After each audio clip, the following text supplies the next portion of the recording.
तो last video में सी वाले तक हो गया था, है ना। आगे देखते हैं। डी कह रहा है so that this is a tautology.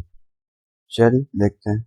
ये क्वेश्चन गिवन है, इसमें करेक्शन है। ये जो नेगेशन है ना, ये यहां नहीं है, ये नेगेशन यहां आएगा।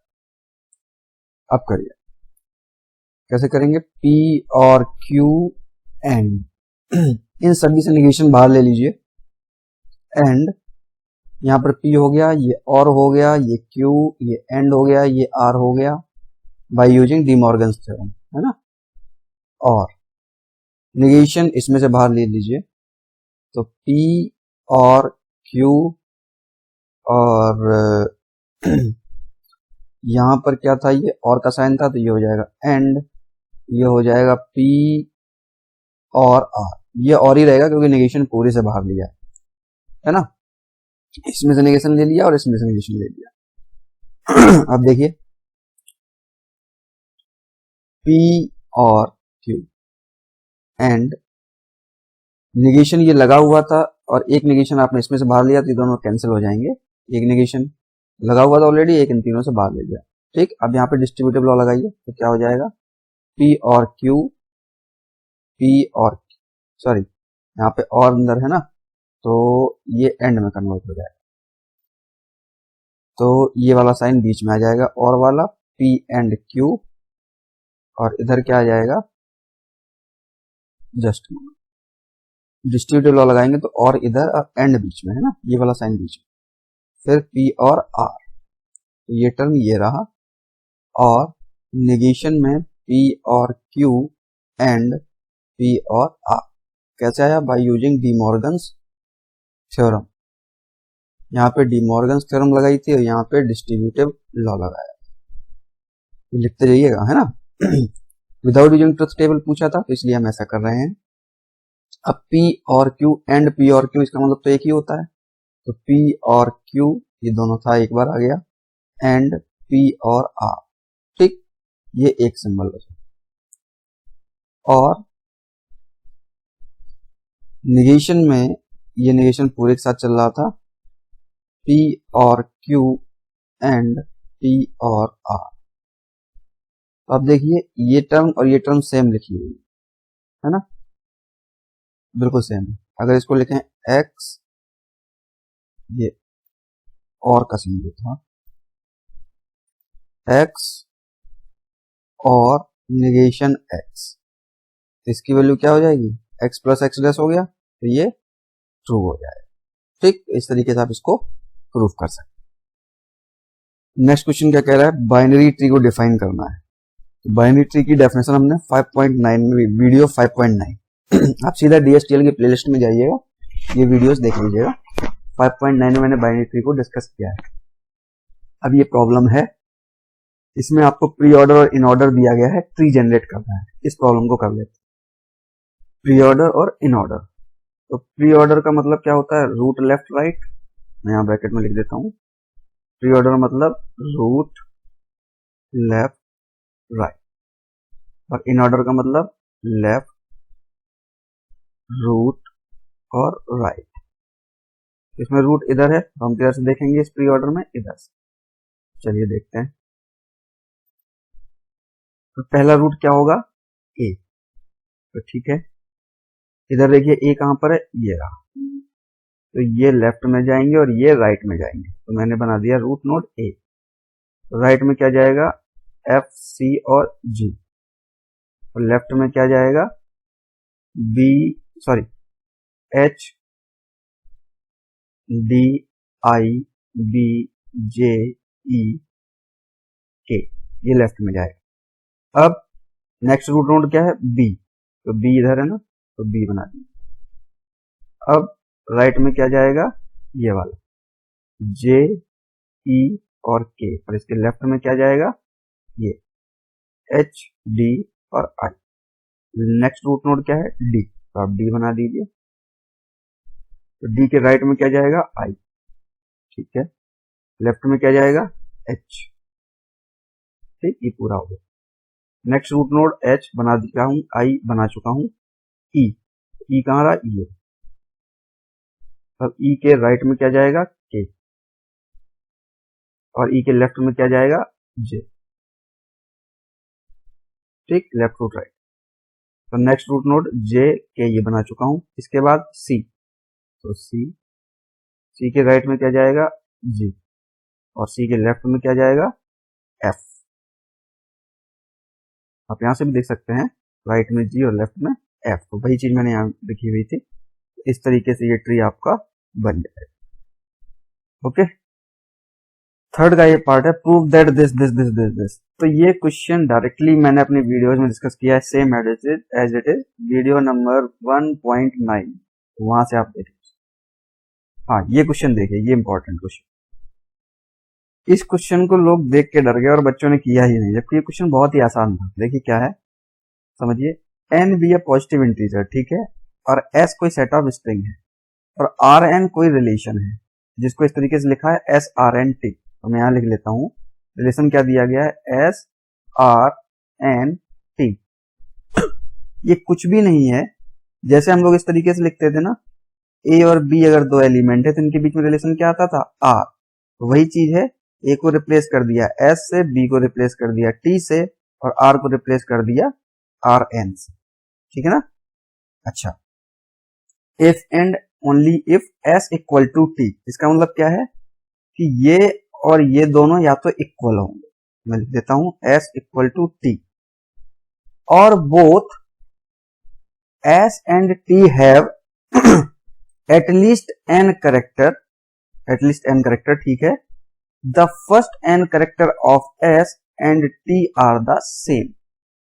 एक तो कंडीशन ये दे दी, एस इक्वल टू टी, और एस के फर्स्ट एन कैरेक्टर वो इक्वल होंगे टी के फर्स्ट एन कैरेक्टर के। बस, आगे लिखा है दैट इज। तो दैट इज का मतलब है यहां से लेके और यहां तक इसी का एक्सप्लेनेशन दिया है उन्होंने। तो इससे हमें कोई मतलब नहीं, हम इतने में ही बात समझ गए। अगर ना समझते तो इसको दोबारा पढ़ लीजिए, बात वही कहना चाह रहा। तो दो कंडीशन दी है, क्या, एस इक्वल टू टी, और both S and T have at least n character, and first n character of S and T are same. तो करना क्या है हमें, find the equivalence class of the string this with respect to equivalence relation R. Equivalence class निकालना है बस। देखिए हम करते क्या थे, जब भी कोई भी हम इक्विवेलेंस क्लास सपोज करो ए का निकालते थे तो क्या लिखते थे, कोई एलिमेंट बी लिखते थे, सच दैट अगर कहीं कोई रिलेशन में ए कॉमा बी बिलोंग करता है, तो अगर ए का इक्विवेलेंस क्लास निकालना है तो जिससे ये एसोसिएटेड होता था वो एलिमेंट यहाँ पे आता था। इक्विवेलेंस क्लास सेम था। या मैंने ऐसे ही बताया था कि अगर आपको बी कॉमा ए अगर ऐसे लिखा हुआ है ए कॉमा बी, तो अगर बी का हम इक्विवेलेंस क्लास निकालते थे तो हम उसमें ए एलिमेंट डालते थे, है ना।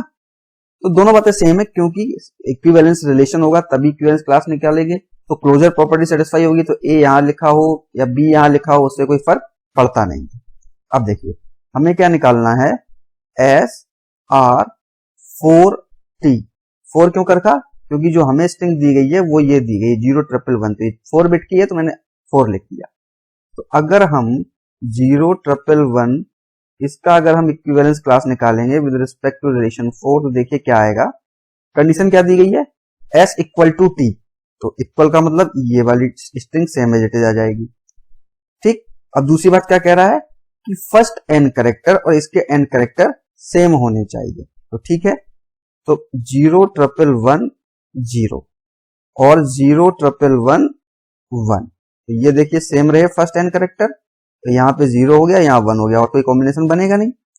इसके बाद अगली स्ट्रिंग, ये एक एक बिट की हो गई, अब 2 बिट की बनाइए, 011 00 011 01, फिर 011 10 कॉमा 011 11 एंड सो ऑन। इस तरीके से स्ट्रिंग बढ़ती जाएगी। ये देखिए फर्स्ट एन कैरेक्टर बिल्कुल सेम रहे, इसके बाद 2 बिट के 00 01 10 11। ठीक, तो यही इसका इक्विवेलेंस क्लास हो जाएगा। या हम इसको लैंग्वेज टर्म में लिख सकते हैं इस तरीके से, SR40, इसका सेट का क्या मतलब होगा, एटलीस्ट 4 बिट, ऐसे डिस्क्रिप्शन में लिखना चाहो तो लिख सकते हो, at least 4 bits that begins with 0 triple 1, that's it, हो गया सॉल्व भाई। ठीक है ना, दो ही कंडीशन दी गई थी, एस इक्वल टू टी, तो मैंने देखी सभी में एस इक्वल टू टी के लिए ये वाली स्ट्रिंग आ गई। और फिर क्या कह रहा है, एटलीस्ट एन करेक्टर हो गए। ठीक, तो एन करेक्टर में कितने दिए गए थे, 4।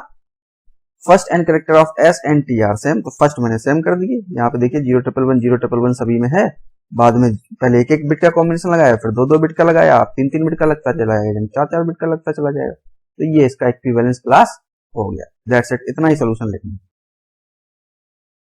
ये देखिए, इसको अबेलियन ग्रुप प्रूफ करना था, तो ये प्रॉब्लम मैंने ऑलरेडी करवाई हुई है अबेलियन ग्रुप की, same as it is video 2.1। इसके बाद क्या कह रहा है, what do you mean by ring मैंने करवाया हुआ है 2.4 में। इसके बाद क्या एग्जाम्पल देना था कम्यूटेटिव रिंग और नॉन कम्यूटेटिव रिंग का। तो जब मैंने कम्यूटेटिव रिंग आपको बताई थी, तो मैंने आपसे कहा था कि R1 to R7 plus multiplication के सेंस में वो कम्यूटेटिव होनी चाहिए। तो देखिए, कम्यूटेटिव रिंग का एग्जाम्पल तो आप कोई भी दे सकते हैं। फॉर एग्जाम्पल मैं लिखता हूं Z5 comma plus comma dot, तो Z5 में कौन से एलिमेंट आ जाएंगे, 0 1 2 3 4, है ना। इनकी जब आप टेबल बनाएंगे, ये वाली टेबल, एक तरफ प्लस लेंगे और एक तरफ डॉट लेंगे, ऊपर एलिमेंट ले लेंगे 0 1 2 3 4, 0 1 2 3 4, तो जो भी 0 0 का जब आप प्लस करेंगे तो वो भी वैल्यू यही आएगी, 0 प्लस या 1 0 का करेंगे तो भी यही वैल्यू आएगी। सेम यहाँ पर 0 1 2 3 4 मल्टीप्लीकेशन के सेंस में भी, है ना। 0 0 का जब डॉट ऑपरेशन करेंगे तो भी वही आएगा, 0 1 का करेंगे तो भी आएगा, 1 0 का भी यही आएगा। तो हम कह सकते हैं कि ये हमारी रिंग क्या होगी, कम्यूटेटिव रिंग, है ना। क्यों, फॉर एग्जाम्पल अगर 2 into 3 करेंगे या 3 into 2 करेंगे, बात वही आएगी। अब देखिए non commutative ring, non commutative ring में हम एग्जाम्पल में कह सकते हैं 2 elements of matrix, 2 elements of matrix,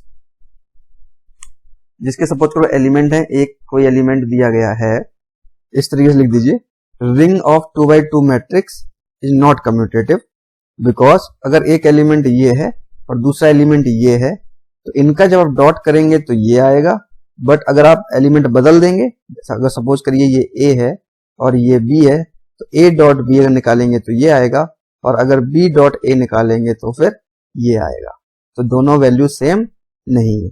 तो ring of 2 by 2 matrix is not commutative. तो कम्यूटेटिव का एग्जाम्पल ये हो गया और नॉन कम्यूटेटिव का एग्जाम्पल ये।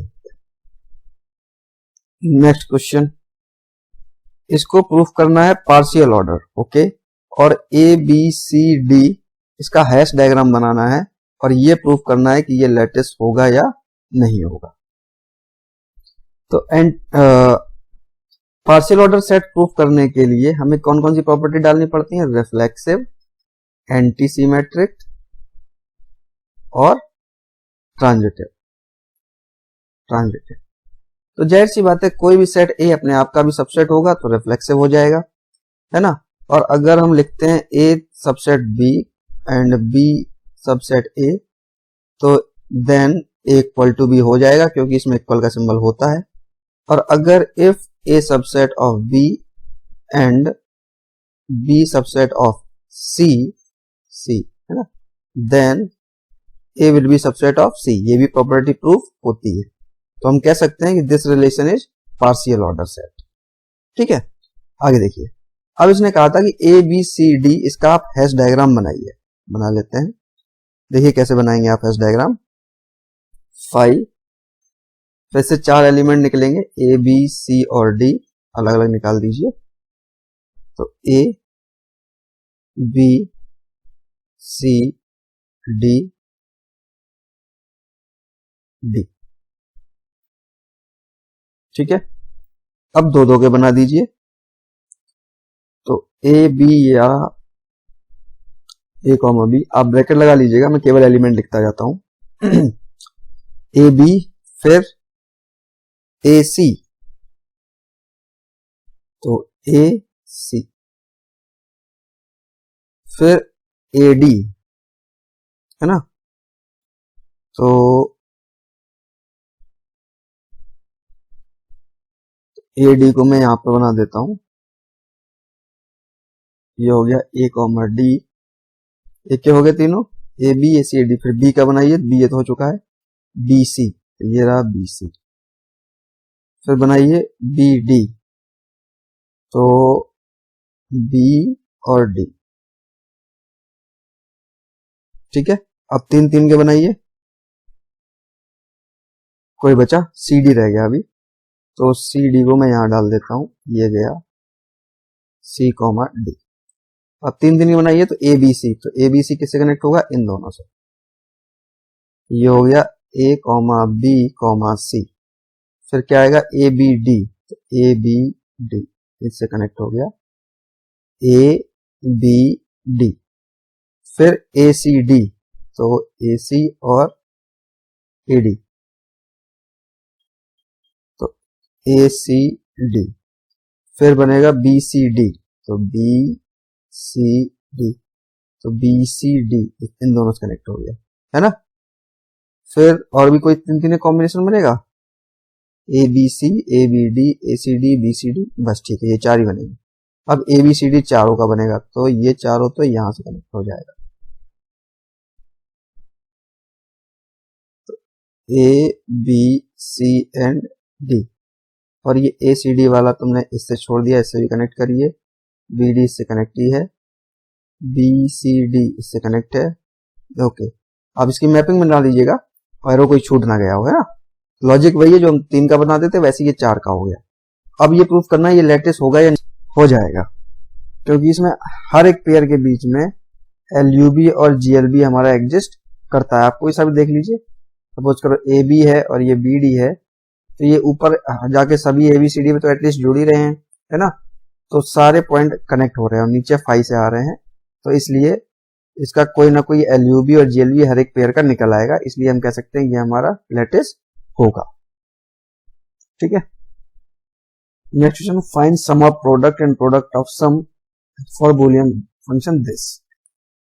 अब इसमें देखिए कुछ मेंशन नहीं किया है, तो अपनी आसानी के लिए इसको ट्रुथ टेबल से बना लेंगे। क्वेश्चन क्या है, X plus Y Z dash, इसकी टेबल बनाते हैं। 3 वेरिएबल हैं इसमें, एक्स वाई जेड, कोई बात नहीं। तो 0 0 0 1 2 3 4 5 6 एंड 7। एक्स प्लस वाई क्या आएगा, 0 0 1 1 1 1 1 1। जेड डैश क्या आएगा, 1 0 1 0 1 0 1 1। फिर क्या कहा है, X plus Y Z dash, तो इन दोनों का मल्टीप्लिकेशन कर दीजिए, सॉरी 0 0 1 0 1, इनका मल्टीप्लिकेशन 0 फिर 1 फिर 1। तो इसका क्या निकालना है हमको, सम ऑफ प्रोडक्ट और प्रोडक्ट ऑफ सम।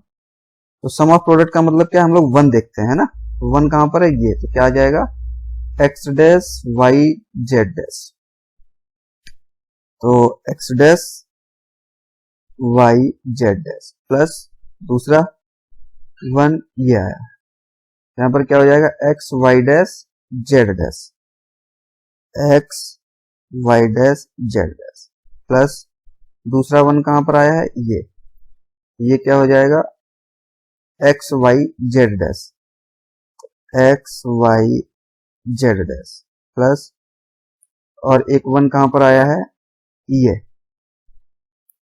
तो यहां पर क्या हो जाएगा, एक्स वाई, ओहो ये मिस्टेक हुआ है, 1 मिनट, 7 होगा ना यहाँ पर ना, एक्स प्लस वाई 1 हो जाएगा, जेड डैश 0 हो जाएगा, तो ये 0 हो जाएगा, ठीक है। तो 3 ही 1 मिले हमको 1 के लिए, तो ये हो गया सम ऑफ प्रोडक्ट। अब प्रोडक्ट ऑफ सम में देखिए, प्रोडक्ट ऑफ सम कैसे निकालते हैं, 0 पे, तो ये रहा 0, इसका क्या मतलब हो जाएगा, अब यहाँ पर डैश का मतलब बदल जाएगा, इसका क्या मतलब होगा, एक्स वाई जेड, तो हम कैसे लिखेंगे, X plus Y plus Z into दूसरा 0 ये रहा, तो यहां पर क्या लिखेंगे, X Y Z dash, X plus Y plus Z dash.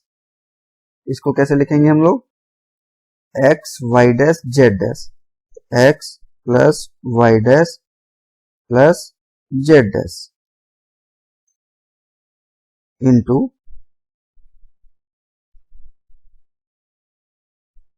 फिर नेक्स्ट जीरो ये मिला, तो यहाँ पर क्या लिखेंगे हम लोग X dash Y X dash Y Z dash, और यहाँ पर क्या लिखेंगे, ये जो लास्ट वाला जीरो मिला था X dash Y dash Z dash, ये हो गया जीरो वाला X dash Y dash Z dash, एक ये हो गया जीरो वाला X dash Y Z dash, एक जीरो वाला ये हुआ, तो क्या मिला X dash Y Z X sorry X Y dash Z dash है ना। फिर यहाँ पर क्या मिलेगा एक्स वाई जेड डैश और एक्स वाई जेड, तो ये चारों टर्म आ गई, तो ये हो गया हमारा प्रोडक्ट ऑफ सम। इसमें जो मिस्टेक होती है ये बात ध्यान रखना, मैं कलर चेंज कर देता हूँ इसको तो आप सही निकालते हैं सम ऑफ प्रोडक्ट को। प्रोडक्ट ऑफ सम में जीरो वाली वैल्यूज देखनी है, जैसे ये और यहाँ पे डैश का मतलब बदल जाएगा, इसका मतलब एक्स वाई जेड होगा, इसका मतलब X dash Y dash Z dash होगा, इसका मतलब होगा एक्स वाई जेड डैश, इसका मतलब होगा X Y dash Z dash, इसका मतलब होगा X dash Y Z dash, इसका मतलब होगा X dash Y dash Z dash, जो मैंने यहाँ पर लिखा हुआ है। यहाँ पे मिस्टेक मत करिए, जीरो वाले को इस तरीके से लिखेंगे। ओके, टोटोलॉजी, कॉन्ट्राडिक्शन, कंटिजेंसी तो आपको मालूम है, ऑल वैल्यूज ट्रू आए तो टेबल में तो टोटोलॉजी, अगर ऑल फॉल्स आए तो कॉन्ट्राडिक्शन, अगर ट्रू और फॉल्स दोनों कॉम्बिनेशन आते हैं तो कंटिजेंसी। इसका इसको प्रूफ करना है कि ये टोटोलॉजी है या कॉन्ट्राडिक्शन है या कंटिजेंसी है। ठीक है, इसकी ट्रुथ टेबल बना के देख लेते हैं। ये क्वेश्चन गिवन है, तो तीन वेरिएबल हैं, तो P, Q एंड R, तो इसके पॉसिबल कॉम्बिनेशन लिख लीजिएगा 0 1 2, उसी हिसाब से 0 1 के हिसाब से ट्रू फॉल्स लिख रहा हूं, 3 4 5 6 7। ठीक है, अब क्या है P और Q, निकालिए P और Q, false false true true, कैसे, दोनों में से कोई भी एक ट्रू है तो ट्रू हो जाएगा, true true true and true. इसके बाद क्या निकालना है, निगेशन P और R, तो निगेशन P मैं यहाँ पे लिख देता हूँ, निगेशन P के लिए यहीं पे लिख देता हूँ, निगेशन P क्या होगा, true true true true false false false false. Negation P और R, तो निगेशन P ये रहा, R ये रहा, इन दोनों में और देखिए तो क्या आएगा, true true true true false true false true. क्या लेंगे, P और Q एंड निगेशन P और R, तो ये रहा और ये रहा, इन दोनों का एंड, तो क्या आएगा, false false true true false true false true. ठीक, और अब क्या लेना है, Q इम्प्लाइज Q और R भी निकालना है, तो Q और R, Q और R कहां पर, ये रहा, Q और R, तो निकालिए क्या आएगा, और फॉल्स ट्रू और फॉल्स, फिर इन दोनों का फॉल्स, फर्स्ट फॉल्स, सेकेंड भी ट्रू, थर्ड भी ट्रू, ट्रू, फर्स्ट हो गया, सेकेंड हो गया, थर्ड हो गया, fourth true, 5 false, 6 false true true, ये ट्रू और ये भी ट्रू। अब दिस इंप्लाइज दिस, है ना, यहाँ मैं लिख देता हूं, आप लिख लीजिए ऊपर, फॉल्स फॉल्स क्या हो जाएगा, true, false true true true true true, ये भी ट्रू, ये भी ट्रू, ये भी ट्रू, ये भी ट्रू एंड ये भी ट्रू। ठीक, तो ये देखिए सारी वैल्यूज हमारी ट्रू आ गई, तो ये हमारा क्या होगा, टोटोलॉजी। टोटोलॉजी, तो यही क्वेश्चन गिवन था, है ना। ये हमारा क्या होगा, टोटोलॉजी होगा। देन नेक्स्ट देखिए, so that the premises this this this, validity check करना है मुझे। इसमें देखिए पहले PQR में कन्वर्ट करते हैं, it is sunny this afternoon, है ना। तो मैं पहले लिखता हूं यहाँ पे, P को मैंने एज्यूम किया, it is sunny this afternoon. फिर Q को मैंने लिया, it is colder than yesterday, it is colder than yesterday. We will go swimming, तो इसको R ले लीजिए, we will go swimming. Only it is sunny, ये तो मैं एज्यूम कर चुका हूं। If we don't go swimming, ये भी एज्यूम कर चुका हूं। Then if we will take a canoe trip, तो इसको S ले लीजिए, we will take canoe trip. If we take a canoe trip, then we will be home by sunset, तो ये तो T हो जाएगा। T का मतलब हो गया we will be home by sunset। अलग अलग स्टेटमेंट मान रहा हूं। Leads the conclusion we will home by sunset, इसको मैं एज्यूम कर चुका हूं, ठीक है। अब इसको जरा लॉजिक के फॉर्म में कन्वर्ट करिए। पहला क्या है, it is not sunny this afternoon, तो negation P। And it is cooler than yesterday, तो Q। ठीक, पहला हो गया। कूलर देन यस्टरडे, कॉमा लगा हुआ है। फिर लिखा है we will go swimming only if it is sunny, तो पहला ये हो गया। दूसरा क्या कह रहा है, यहां पे मैं कॉमा लगा देता हूं। पहला स्टेटमेंट ये हो गया, we will go swimming only if it is sunny. We will, कहां है ये, we will go swimming only if it is sunny, तो हम ऐसे कह सकते हैं इट इज सनी, कहां पर है ये, it is sunny P। We will go swimming, तो P इंप्लाइज, स्विमिंग वाला कहां है, we will go swimming R, तो ये हो गया P इंप्लाइज R। यहाँ पे उल्टा मत कर देना, ये लिखा है we will go swimming only if it is sunny, तो इसका मतलब क्या होगा, it is sunny then we will go swimming, ठीक है ना। इसके बाद नेक्स्ट है if we do not go swimming, if we do not go swimming, तो negation R, then implies we will take a canoe trip, we will take a canoe trip, तो ये हो गया S, ठीक। ये तीसरा हो गया। And if we take a canoe trip, if we take a canoe trip, then we will be home by sunset. If we take a canoe trip, तो ये हो गया S, implies we will be home by sunset, तो we will home by sunset कहां पर है, ये रहा T, तो ये हो गया S implies T, ठीक है ना। तो ये हो गए 4। अब हमें प्रूफ क्या करना है, conclusion we will be home by sunset, मतलब इन सभी से कंक्लूजन निकला है we will home by sunset, मतलब केवल T, है ना। इसमें एक वर्ड मेंशन है only if it is sunny, तो सेकेंड वाले में ओनली इफ का मतलब होता है दिस सिंबल, ठीक। तो अब मैं प्रीमाइसेस लिख देता हूं, अपने प्रॉब्लम के फॉर्म में लिख लेता हूं, negation P and Q, P both implies R, इसका मतलब क्या हो जाएगा, P implies R and R implies P, है ना। थर्ड क्या गिवन है, नेगेशन R implies S, और ये गिवन है S implies T, और कंक्लूजन प्रूफ करना है T।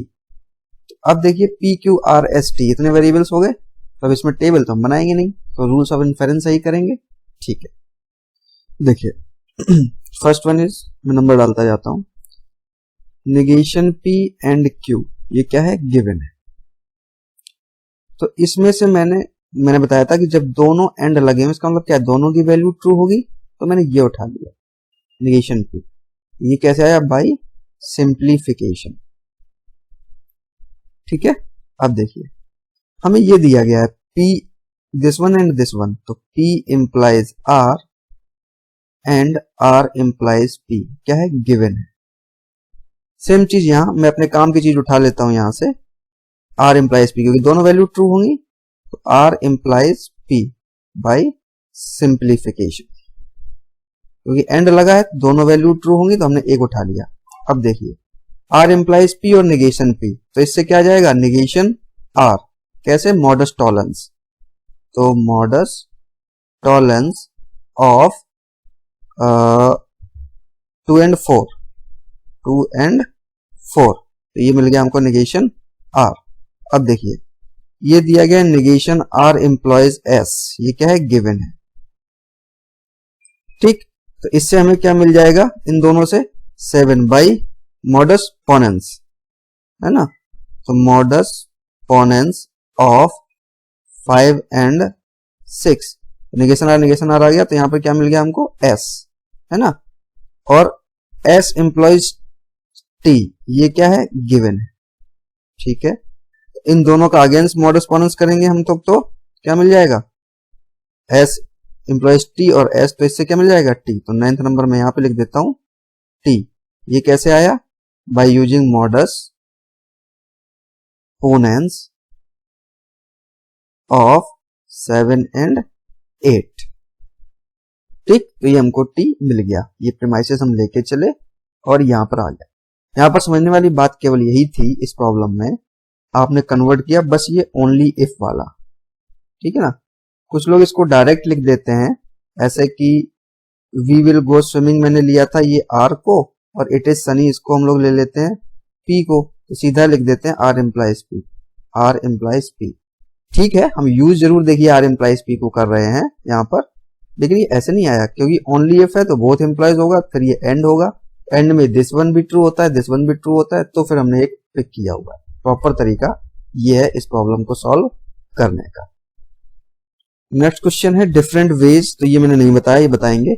Euler circuit and Euler graph, ये मैं बता चुका हूं इन वीडियो 5.7। ठीक है ना, गिव नेसेसरी कंडीशंस, ये भी मैं बता देता हूं।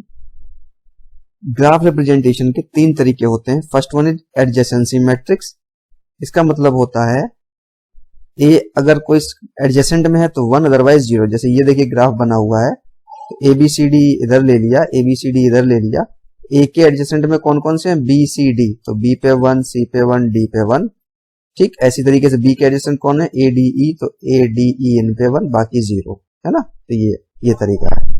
इसके बाद दूसरा डायरेक्टेड ग्राफ अगर बना हुआ हो, तो यहां पर देखिए ए से ए बी सी डी ये बना हुआ था, तो ए बी सी डी इधर लिख लीजिए, ए बी सी डी इधर लिख लीजिएगा। तो ए से देखिए बी और सी पे जा रहा है ना, तो यहाँ पे 1 डाल दिया बाकी 0। बी से आउटगोइंग एज कौन सी जा रही है, डी और ई, तो इस पे 1 डाल दिया बाकी पे 0। तो इसको बोलते हैं डायरेक्टेड ग्राफ रिप्रेजेंटेशन। ठीक, ये हो गया डायरेक्टेड ग्राफ। तो पहला मेथड था एडजेसेंसी मैट्रिक्स, इसमें आपका अनडायरेक्टेड ग्राफ, उसकी मैट्रिक्स इस तरीके से बनेगी, और डायरेक्टेड ग्राफ उसकी मैट्रिक्स इस तरीके से बनेगी। मतलब जहां से जो जाते हैं, जैसे डी है तो डी से कहां जा रहा है, ए डी और ई, तो डी पे देखिए ए डी और ई पे 1 है बाकी सभी पे 0। दूसरा तरीका होता है इंसिडेंस मैट्रिक्स। इंसिडेंस मैट्रिक्स क्या करता है, अगर एज नॉट कनेक्ट, ये एज पे डिपेंड करता है, रो एज नॉट कनेक्टेड तो 0, अगर कनेक्टेड है तो 1, और -1 इनकमिंग एज के लिए। डायग्राम समझ में आ जाएगा आपको। जैसे ये देखिए तो यहाँ पे एज वर्टेक्स लिखे हैं, यहाँ पर एजेस लिखी हैं, तो इससे आउटगोइंग कौन सी है, E2 E1, तो देखिए E2 और E1 पे +1, और इनकमिंग कौन सी है, E3, तो E3 पे -1 बाकी सब पे 0। ऐसे ही देखिए B पे इनकमिंग E1 और आउटगोइंग E4 E6, तो E1 -1 एंड E4 E6 +1, तो इसको बोलते हैं इंसिडेंस मैट्रिक्स। और तीसरा होता है तरीका एडजेसेंसी लिस्ट, इसको हम लिंक लिस्ट रिप्रेजेंटेशन बोलते हैं, सिंगली लिंक लिस्ट में रिप्रेजेंट करते हैं। ठीक है, देखिए जैसे ये ग्राफ बना हुआ था, तो इसके 5 नोड बना लीजिए, ए बी सी डी ई। अब ए से कनेक्टेड कौन सा है, बी, फिर बी से कनेक्टेड कौन से हैं, डी और ई, है ना, तो ए से मैंने लिंक कर दिया बी, ठीक है ना, जो आउटगोइंग वाला होगा। और बी से फिर कौन सा हमारा लिंक, सॉरी ए से लिंक था एक बी और एक था सी, एक बी लिंक कर दिया और एक सी लिंक कर दिया। फिर बी से देखिए, बी से कौन से कनेक्टेड है, डी और ई, तो बी से दिखा दिया डी और ई। सी से कौन से हैं आउटगोइंग में कनेक्टेड, केवल डी, तो सी से कनेक्ट कर दिया मैंने केवल डी। डी से कनेक्टेड कौन सा है, डी ए और ई, तो ए डी और ई तीनों दिखा दिए, है ना। और ई से कोई भी आउटगोइंग नहीं, तो ई से कुछ भी नहीं, तो इसको हम लोग बोलते हैं एडजेसेंसी लिस्ट मेथड। तो ग्राफ को रिप्रेजेंट करने के ये तीन तरीके होते हैं, ठीक है ना। अब देखिए नेसेसरी कंडीशंस, तो जो कंडीशंस मैंने बताई थी यूलर सर्किट और यूलर पाथ के लिए, जो नेसेसरी और सफिशिएंट कंडीशन होती है, याद कर लीजिएगा। यूलर सर्किट तभी होगा जब degree of every vertex is even, हर एक वर्टेक्स की डिग्री इवन होनी चाहिए।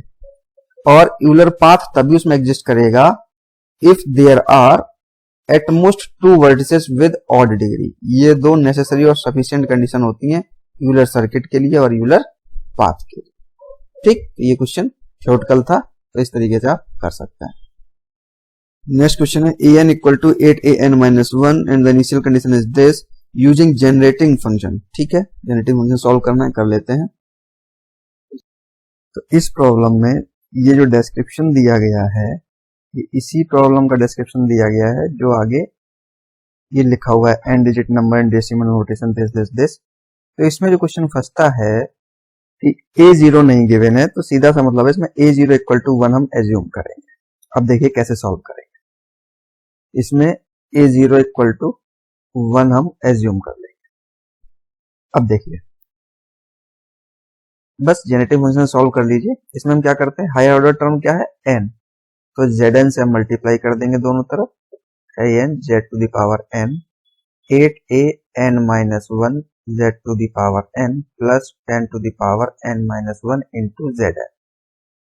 ये इधर रखेंगे, इसको इधर ले आएंगे, तो an z to the power n minus 8an-1 z to the power n equal to 10 to the power n-1 zn। अब n माइनस के क्या हुआ 1, तो सिग्मा लगाएंगे हम क्या, n equal to 1 to infinity, इधर क्या लगाएंगे sigma n equal to 1 to infinity, सभी पे यही लगाएंगे, तो sigma n equal to 1 to infinity. अगला टास्क क्या है, ये बराबर होनी चाहिए, यहाँ है यहाँ पर नहीं है, तो कर देते हैं sigma n equal to 1 to infinity an z to the power n minus sigma n equal to 1 to infinity 8 an-1 zn-1 into z बराबर हो गया ना ये, ठीक है। इक्वल टू, इसको हम एक्सपेंड कर लेते हैं, इक्वल टू 1 रखेंगे तो 10 टू द पावर 0 हो जाएगा, तो क्या बचा केवल z, प्लस 2 रखेंगे तो 10z स्क्वायर, प्लस 3 रखेंगे तो 10 square z cube, plus dot dot dot dot. तो इसकी वैल्यू क्या होगी, देखिए मैं यहाँ पे लिख देता हूँ। जनरेटिंग फंक्शन क्या होता है, g ऑफ z अगर हम लिखते हैं तो क्या होता है sigma n equal to 0 to infinity an zn, इसका मतलब होता है a0 plus a1z plus a2z square plus dot dot dot. तो an zn जब आप रखोगे तो यहाँ पर n इक्वल 1 मतलब az से स्टार्ट होगा, a1z यहाँ से, तो जेनेटिक फंक्शन की वैल्यू क्या हो जाएगी gz माइनस a0, इसका मतलब हो गया gz minus a0 minus 8z constant था, हम बाहर निकाल लेते हैं। अब यहाँ देखिए n इक्वल टू 1 है, जैसे ही आप n इक्वल टू 1 रखेंगे तो यहाँ पर क्या हो जाएगा a0 और ये 0 हो जाएगा, ठीक। तो ऑलरेडी आपको वही वैल्यू मिलने लगेगी, तो हम इक्विवेलेंट रख देते हैं n equal to 0 to infinity an z to the power n। आप रख के देख लीजिए 0 और यहाँ an zn करने पर और यहाँ n इक्वल टू 1 और यहाँ n-1 z-1 करने पर वैल्यू सेम ही आएगी, क्योंकि देखिए 1 रखेंगे तो a0 z0, फिर 2 रखोगे तो यहाँ पर a1 हो जाएगा, फिर z हो जाएगा, है ना। इक्वल टू यहाँ पर क्या हुआ 10 प्लस 10z, हम इसमें से कॉमन लेते हैं तो क्या मिलेगा 1 प्लस 1 10z स्क्वायर हम कॉमन लेते हैं तो क्या मिलेगा हमें 1 plus 10z plus 10 square z square plus dot dot, ये मिलता जाएगा। तो ये हुआ gz माइनस a0 की वैल्यू 1 है, minus 8z g of z equal to z plus 10z square और इसका मतलब हो जाएगा 1/1 माइनस 10z। ये सीरीज हो गई, मैंने आपको सीरीज का बताया था। आगे सॉल्व करते हैं। तो z यहाँ पर क्या आ जाएगा 1 माइनस 8z, है ना, और ये -1 को हम इधर शिफ्ट कर देते हैं, इक्वल टू में आ जाएगा, अभी यहीं रखते हैं, पहले इधर सॉल्व कर लेते हैं, z प्लस ये 10z स्क्वायर था ना, 10z स्क्वायर 1/1 माइनस 10z। ठीक, अब हम क्या करते हैं, इधर z को कॉमन ले लेते हैं, तो यहाँ पर क्या जाएगा, या सॉल्व ही कर लेते हैं सीधा। तो 1 माइनस 10z अगर आप पूरे में लेंगे तो 1 माइनस 10z, तो क्या आ जाएगा इधर पे z minus 10z square, z से मल्टीप्लाई हो जाएगा, प्लस 10z स्क्वायर, ये कैंसिल हो जाएगा, तो यहाँ पर आ जाएगा z अपॉन 1 माइनस 10z। ठीक, तो z 1 माइनस 8z, ये माइनस में इधर भेजेंगे तो क्या हो जाएगा +1। ठीक है, जरा इसको भी हम सॉल्व कर लेते हैं।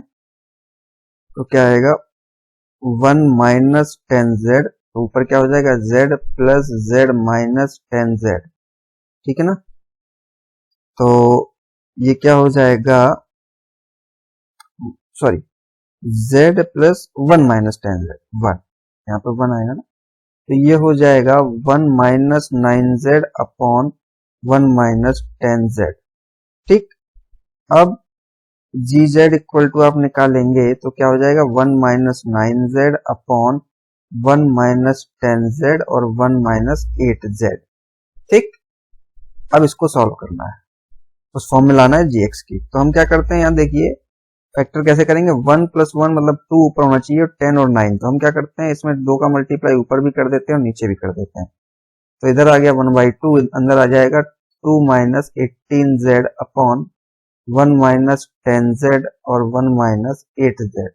ठीक, इसको हम और एक्सपेंड करते हैं, तो 1/2 यहाँ पर करते हैं कैसे, 1 minus 10z plus 1 minus 8z, तो बात वही होगी 2 plus 18z upon 1 minus 10z 1 minus 8z। ठीक, आगे इसको फैक्टर करते हैं तो क्या आएगा 1 minus 10z upon 1 minus 10z 1 minus 8z। ठीक है ना, प्लस ये एक साथ कर लिया और ये एक साथ कर लिया, 1 minus 8z z upon 1 minus 10z 1 minus 8z। इससे ये कैंसिल हुआ, इससे ये कैंसिल हुआ, तो इक्वल टू क्या आ गया 1/2 1/1 माइनस 8z 1/1 माइनस 10z। ठीक, अब वही फॉर्म आ गया 1/1 माइनस bz 1/1 माइनस bz, तो ये क्या होता है b to the power n, तो इसका क्या हो जाएगा 1/2 8 to the power n plus 10 to the power n an equal, है ना। तो हमारा ये सॉल्यूशन हो गया पर्टिकुलर उस प्रॉब्लम का। डन। तो इस तरीके से मैंने आपको 2018-19 का पूरा पेपर सॉल्व करा दिया है। आप कम्युनिटी में जाके क्वेश्चन पेपर डाउनलोड कर सकते हैं, मैंने ऑल ईयर लास्ट 3-4 ईयर से क्वेश्चन पेपर्स का लिंक वहां पर दे दिया है और सॉल्यूशंस मैंने आपको प्रोवाइड करा दिया है। अगर आपको कोई डाउट आता है तो फिर हमसे कांटेक्ट कर सकते हैं कमेंट बॉक्स में। Okay, thank you.